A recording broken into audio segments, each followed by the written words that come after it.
A few people asked questions over the past like sort of month about running D&D as Hmm. blind guys and visually impaired guys. So I figured we'd just chat about it here. I can post a video, and that way, if people ask about it, I can be like, "Here's a video," and then Right. as well, I was like, "Oh, if anyone else in our groups or online wants to hang out and have a chat, like, I'll just make an open invitation. So if you're listening and you want to chat and talk about anything, even if it's not with D&D, even if it's just about your eyes or anything, then yeah, we have an open invitation. Not that anyone's listening, but yeah, I guess we'll do a quick introduction of hi, I'm Jim, and this is Eric, Hello. and I am legally blind, and Eric, you're completely blind. Yes. Yeah, and we both play D&D. We're in Knights of the Braille, so we're trying to make communal groups for Dungeons and Dragons for blind and visually impaired people. So the more people that get involved, the more chances there are to create groups. So for example, right now as this video goes up, I have about 8 people who are serious about playing on a waiting list, and only a couple of them are in the same time zones and areas to play.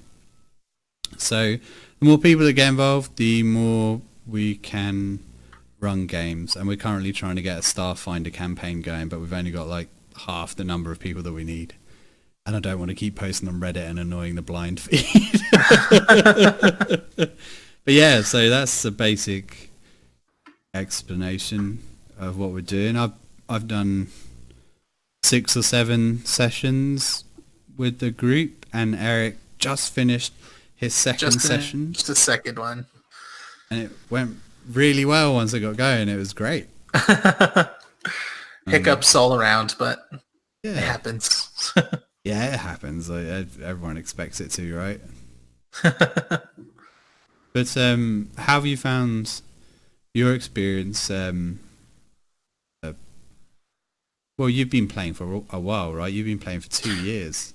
Yeah, I've been a player for 2 years now, and I worked out a lot of kinks involved with, managing sheets and stuff early on just through that.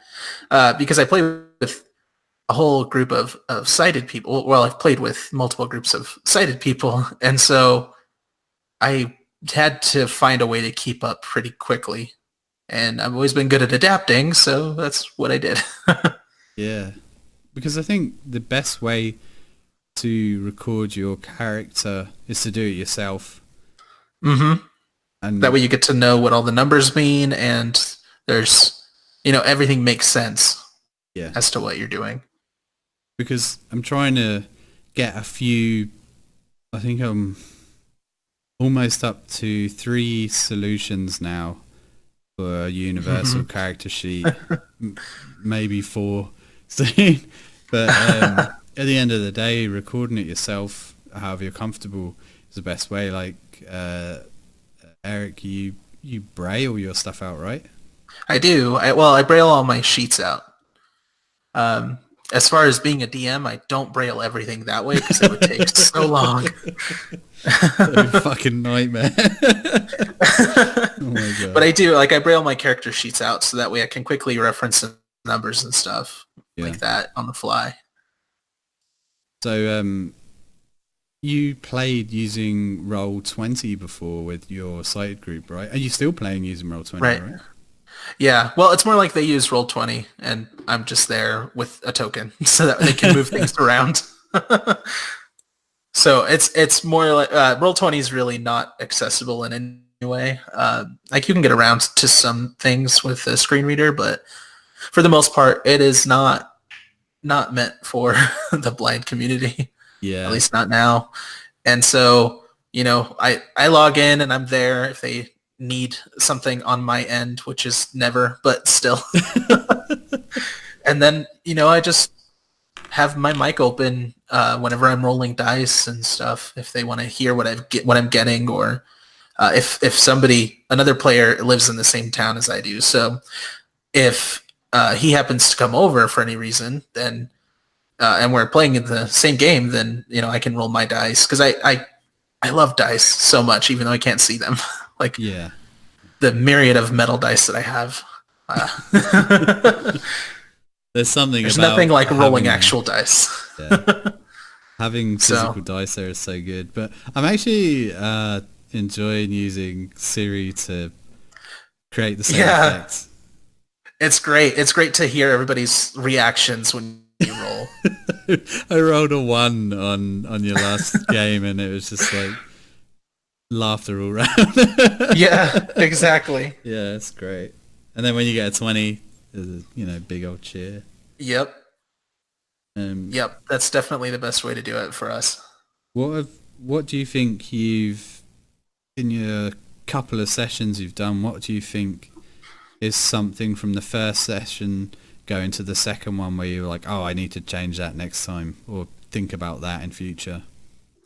Honestly, most of what I've what I've worked on is I I'm trying to work on is my descriptions. I feel like I'm not descriptive enough.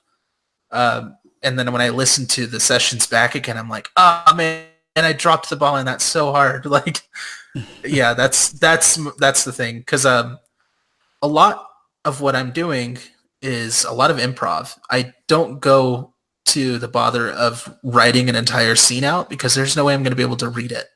Yeah.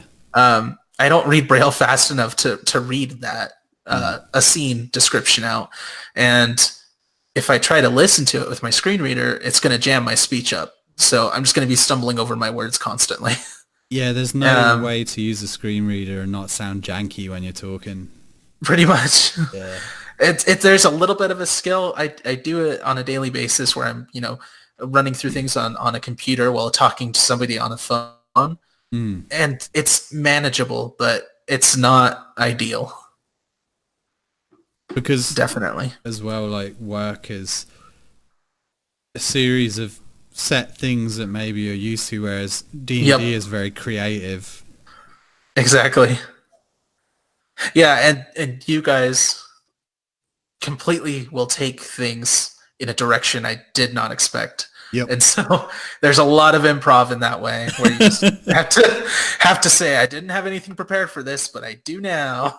Yeah, I was actually in the session on Tuesday when Griff asked you, what's your name for the human? I was like, Eric doesn't have a name for this guy.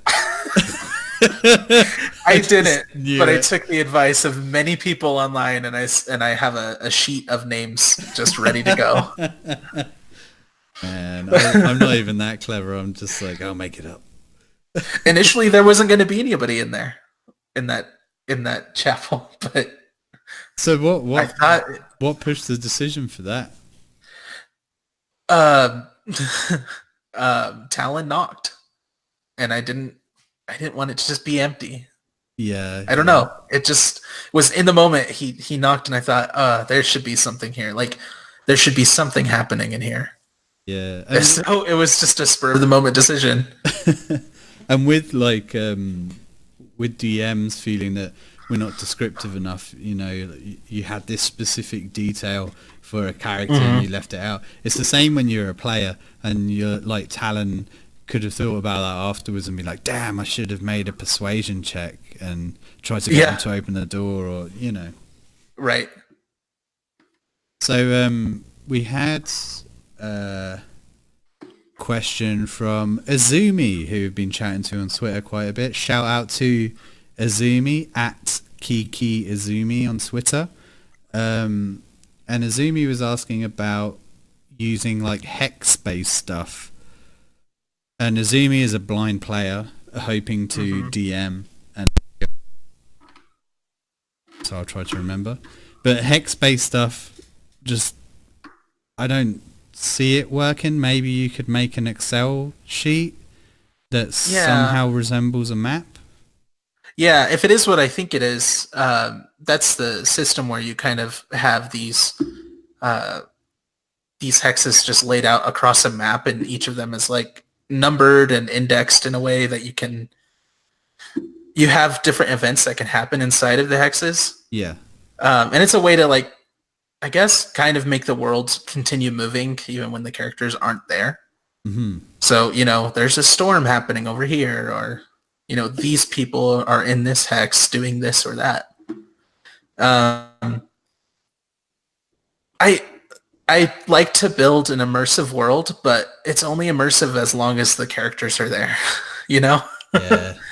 Like I'm not going to the trouble of worrying about a map at all. For me it's all just it's just improv as it happens. I have a general idea of what I want, and I have bullet points of what could happen. Yeah. But I feel like a lot of that stuff can go into the realm of too much preparation, Hmm.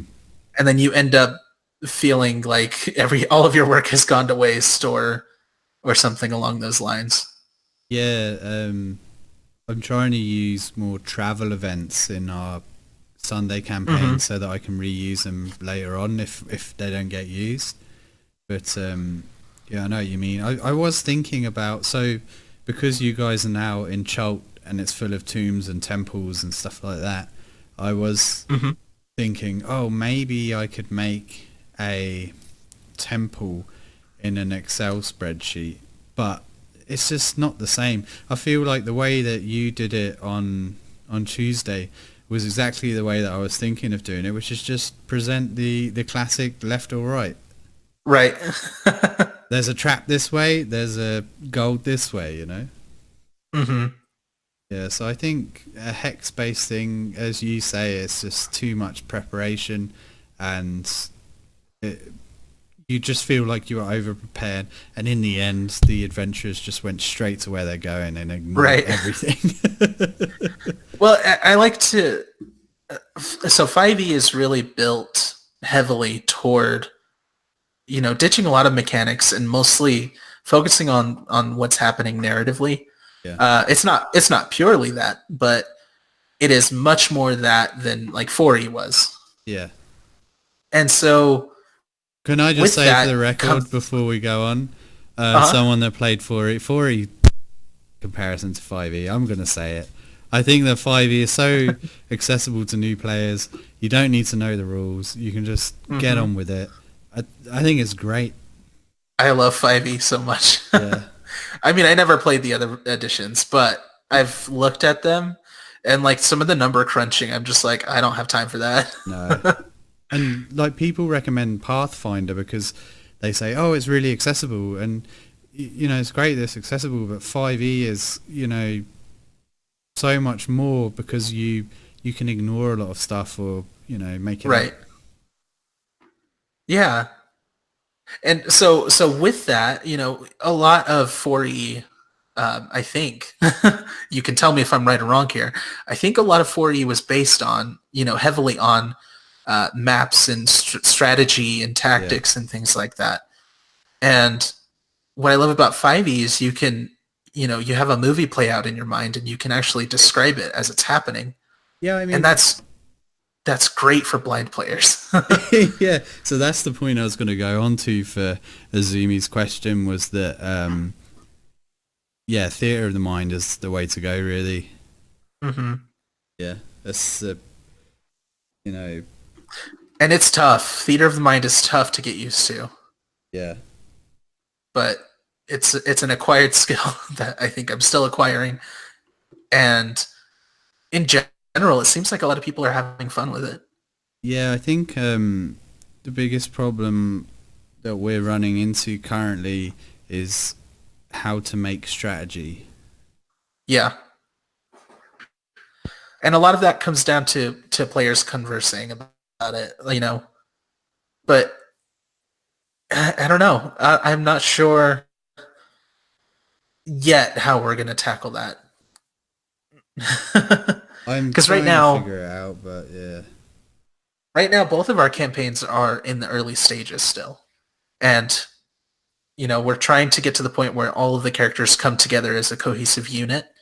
Hmm. Um, Instead of like this is a solo game, because a lot of the times, it does devolve into that every once in a while, where everybody is kind of like, I want to do the most damage, I want to hit the hardest, I want to um, take all the loot off of this body. Yeah, and I think as well that with a lot of players, they have to realize that the dungeon master wants you to speak up and Yep. give ideas and input, and it does help to have a player like you or myself, or luckily in your game, Leandra and Griff and Tom are pretty good at pushing it. Yeah. And then three of the players are quite quiet and sort of trying to push them to force interactions together Right. and stuff like that. I think it's slowly working, but yeah, I think that's just people's comfort levels maybe.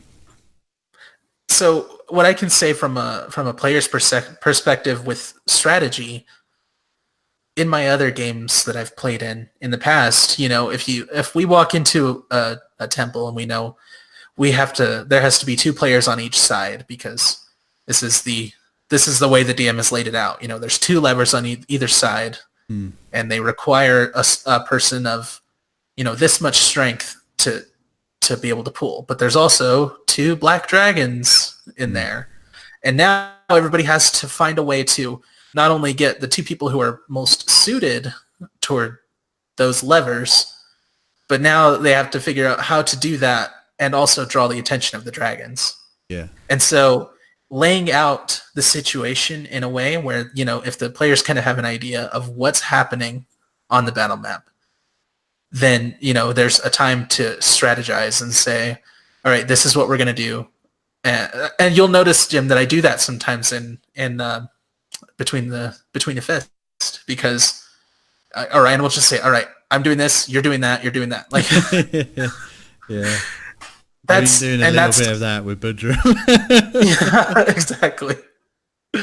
And that's just that's the length of strategy I think we can get to right now. As far as, talking like flanking and stuff like that, that just comes with characters, the players learning their characters, and everybody learning the characters. If the player learns, the rogues learn, I have a sneak attack, so all I need is for somebody to be standing near the enemy I want to hit, and I'm going to get my bonus. Yeah. So if in character, because I'm always narratively speaking here, like if in character, Onyx went to Budrum and said, hey, if you get next to that guy, I'm going to smack the shit out of him. That's, a level of strategy in itself. It just comes down to everybody knowing their character and being able to play to the strengths, and everybody trying to work together, I think. Yeah, that's definitely like a big part of D&D, is learning strategy, as we learned in my last campaign session. I had to kill everyone to teach them a lesson. But that was true. Not that I took any pleasure in it, of course. But something I've been thinking of actually, after talking on that podcast the other week, I was sort of comparing sighted people have Final Fantasy Tactics, where they can move around the grid, and then blind people have Final Fantasy 7 or a game like that, where you have a front row and a back row and you attack. So that's something I've been thinking about, is just making it simple for people and just saying, who's in the front row, who's in the background. Okay, front row, the enemy can engage with you. Once they're engaged, people can deliver sneak attacks, that sort of thing. And then once the front row are down, then they can get to the back row. Yeah. I don't know. There's so much that could happen, like so many different ways. So I've seen other ways of rolling initiative as well, that is supposed to try to combat some of this, the idea of turn taking, and whose turn occurs before what other one. Because if every round is supposed to take 6 seconds, and you play each character's turn in sequence, that's not happening in 6 seconds for the entire round. So so there are some alternate methods, like everybody rolls initiative and they describe what they want to do for their turn, and they can roll their dice and stuff, and then you can describe it happening all at once.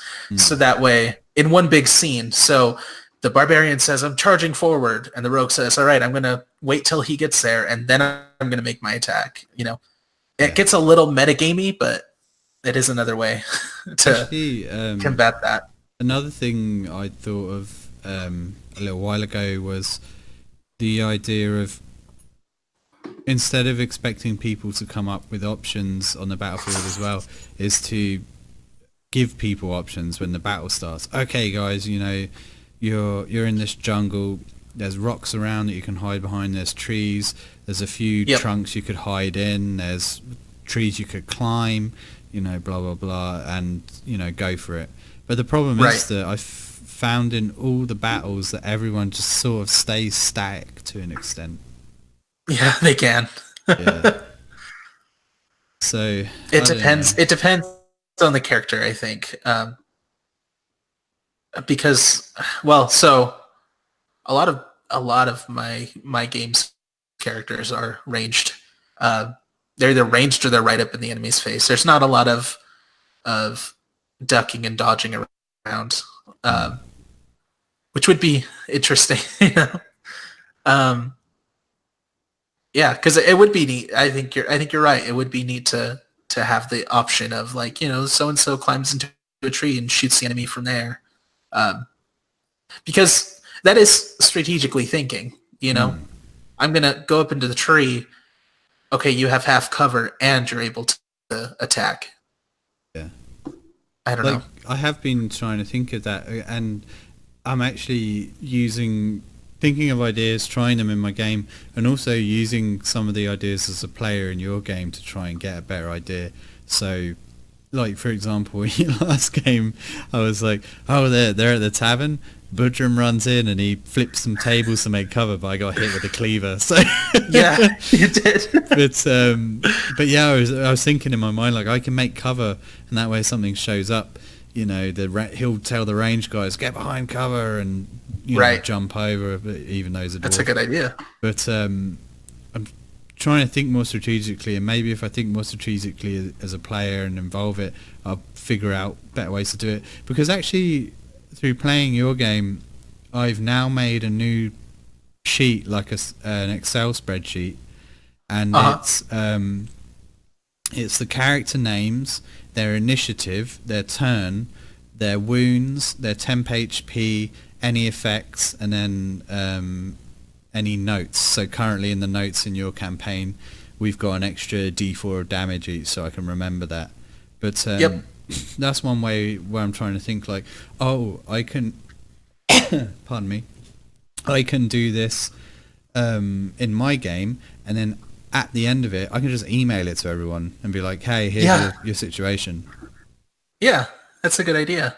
So, I've been doing that too. I'm kind of tracking certain things. So I found, and I appreciate all of your all of your initiative tracking and health tracking it's and so stuff. hard as a DM to track everything. It's It just, really is. But in the last session, I made an Excel sheet to just track the character's health, because last time in the first session we got a little too close to death for comfort yeah. from my perspective. Ah, we were And fine. um, so I wanted to, make sure I wasn't going too overboard on, this or that character specifically. Yes, that's um, something not even related to vision, is how the hell to balance encounters is so difficult. it's so rough. Well, so I've been looking into it a lot, and naturally, um, and there's a lot of advice out there on it, and I feel like I finally cracked a code on it, but I won't know until you guys make it to your next destination. I'm sure we'll fuck it up somehow. We'll yeah, we'll get. Actually, that brings me to another thing. So we were talking about, oh, as a DM, it's hard to track everything. It's helpful to have other people at the table, not just helping with stuff, but they're understanding of what's going on with you. And actually, Right. go back to our friend Izumi at Kiki Hmm. Izumi. They were saying Sorry, that, Izumi, we get on tangents. yeah, they tweeted out the other week about how they tried to play with a sighted group, and the sighted group made no accommodations for them in any way whatsoever. So, Wow. yeah, That's tough. yeah,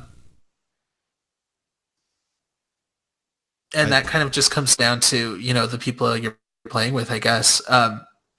Like right now, the accommodations I get from my sighted friends are literally just, hey guys, what does the battle map look like? Where am I in relation to the enemies? And then, where are you guys in relation to the enemies? Because if I'm throwing a fireball down, I don't want you in the blast radius. and are they strategically minded to the point where they'll be like, oh, Eric, you should move this way? They don't usually tell me what to do. Yeah, No. We're all very respectful of each other's characters. So there have been times where, I will drop a fireball on a person in the group. And immediately they're like, you asshole. But they knew it was happening. They heard the plan happening, and they heard, they heard me say, oh, if I do that, then so-and-so's going to get caught. And there's always somebody at the table who's like, do it anyways. Just do it. yeah, it's part of the fun. Just because. Yeah. But they don't tell me, don't do this, don't do that. It's more like this is what it's laid out as. So that way my experience is really close to what a sighted player would have. Yeah, that's fair enough. Yeah, I just don't want to meddle in people's affairs. But the thing that Azumi was talking about was trying to actually run a game as a blind person with sighted people. Yeah. Yeah. So I can relate on that.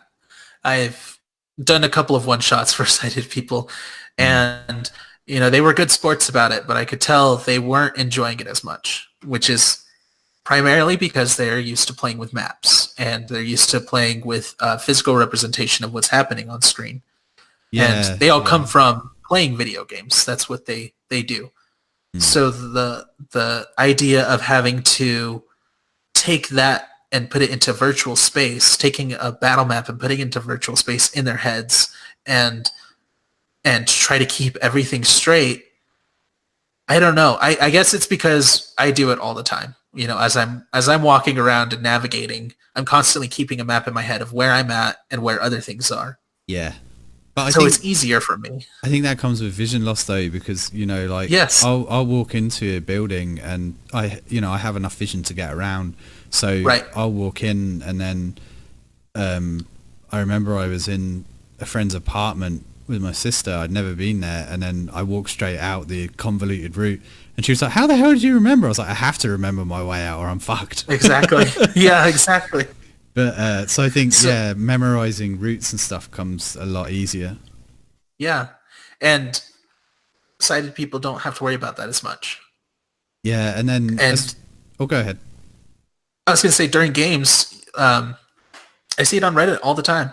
People are complaining because, their players are on their phones or looking at something else or doing something else altogether and only come back to the table on their turn.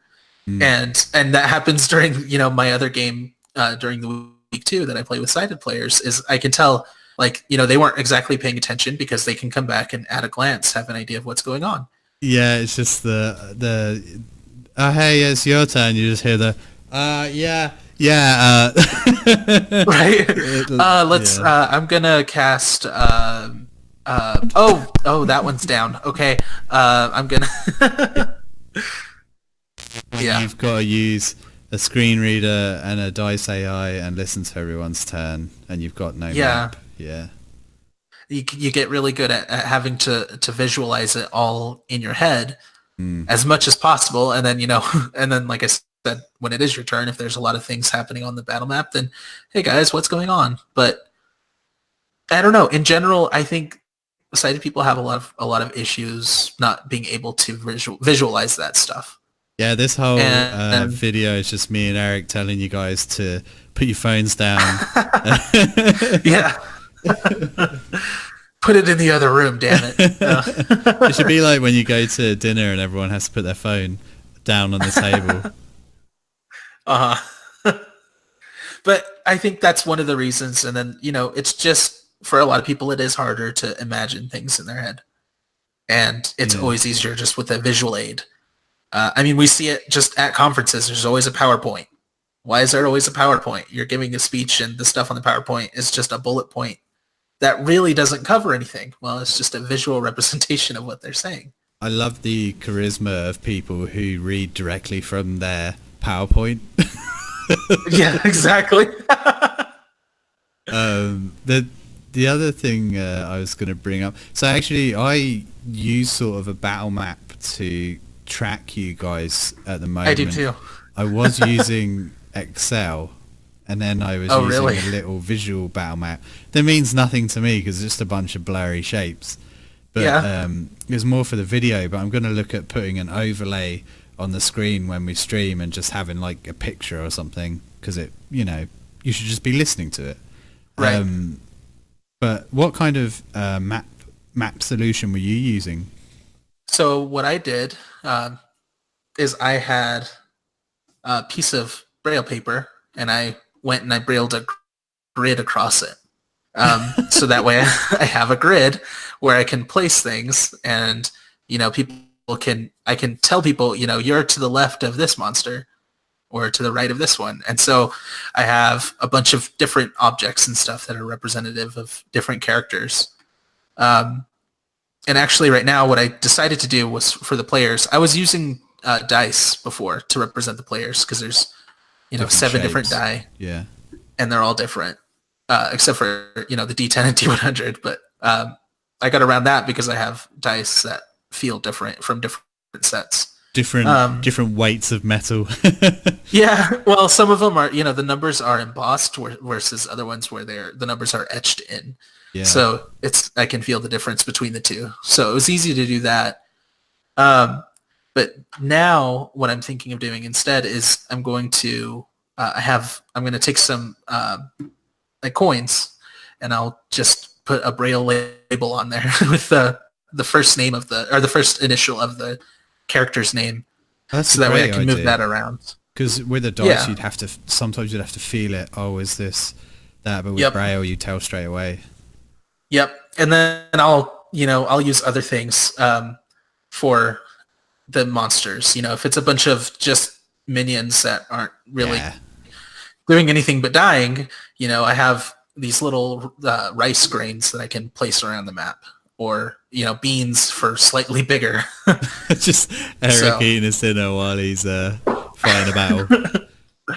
But you could actually, I never thought you could actually use like a tactile chessboard to put checker marks on with Braille. That's a really good idea.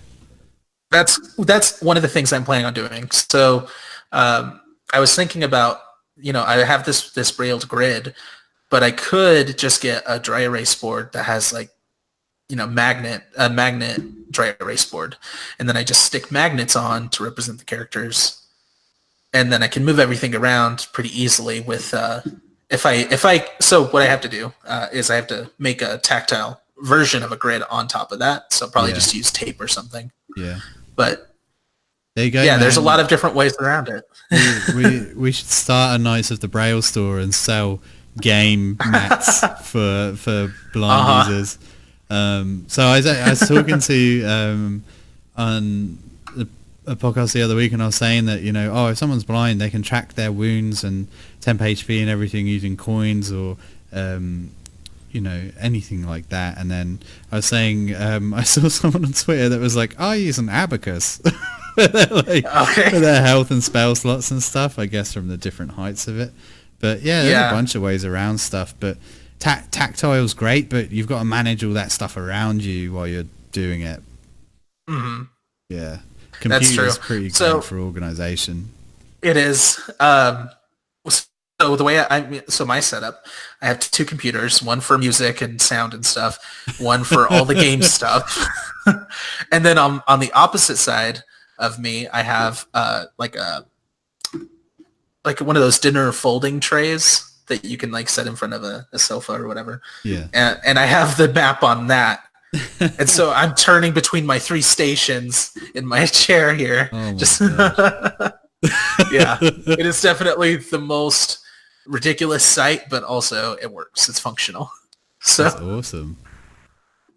Yeah, that's a that's really good idea. So anyone, yeah, listening who's blind, there's a base idea for a map grid system. So take yeah, that and make something better, and then tell us. exactly. Yeah, Because yeah, I maybe I still will need to track stuff, but yeah, I just find as a someone who's legally blind, using an Excel spreadsheet for me is still the best way because of the contrast, the white and black. right, Using an actual game board in Fantasy Grounds, it looks good for anyone watching, but right. it's just terrible to use. Yeah, Yeah. But something I was going to get at about when we were talking earlier about blind people being good at imagining stuff and being engaged. I've noticed that a few people in our games are really into reading. They're really into fantasy books. yeah, So yeah, that's definitely a big help. yeah, definitely. It always makes me nervous though, because I'm always like, oh great, like they're used to getting really great descriptions Yeah. of, and I'm like not living up to that yet. But But I think I don't know. that a brief description of something does work, because then when prompted, well, what does it look like? What's Right, up here? What does that do? Then you build it in your mind with them. It's like it's more a communal description than a set one. right. Yeah, but And that's a tough thing too. Is trying not to overly convey what I see in my head, so that way people can put their own touches on it. yeah.